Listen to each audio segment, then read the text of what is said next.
Hello everybody and welcome. This is Tushar Chande. Welcome to an episode for the technical analysis of the S&P 500 index for the week ending May 24th, 2024.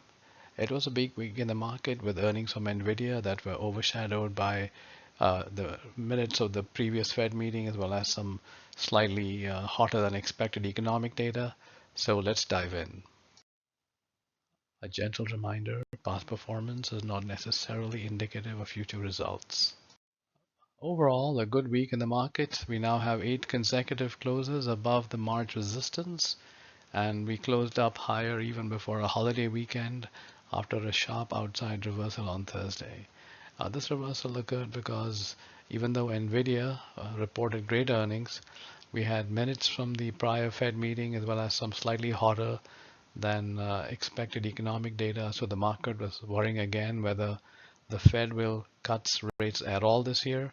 So the over-reliance on the Fed is getting a little ridiculous, but that's where we are.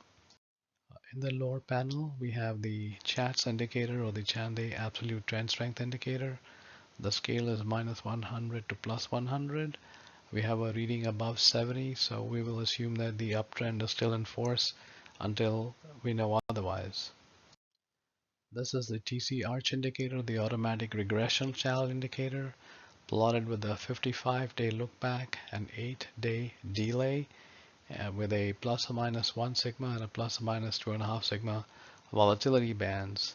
So what I wanted to show here was that the two outside bands are exactly where the market is meeting resistance, and this is typically what we would expect. So the market is clearly waiting for the next round of PCE data before it decides to go higher.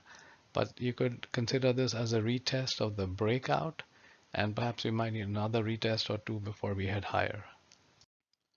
The lower panel has my multi-period combo momentum indicator. We can think of it as green flag and red flag and green flag again. So we have values close to 100. So we should interpret this to mean that the uptrend will continue. This is a TC blast indicator, which is buy low with adaptive stop. So the entry region was in this area when we had weakness and strength. This is the signal line, this is the trailing stop. And right now the trailing stop is, let's say, at 5180 or so. So if the trend were to change and the market were to reverse, it would come down and go below this trailing stop. So we'll use that as a more reliable sign of a trend change. This is the PALS indicator, or the parabolic accelerating long stop. So this is the 10 bar high, this is a 20 bar low, and this is the starting point. That's the trigger. The brown dots are our accelerating exit. So again, we can plot it with 4 different speeds. I have plotted the slowest speed at 1, and essentially we'll assume that the uptrend will continue until it comes down and closes below the stop.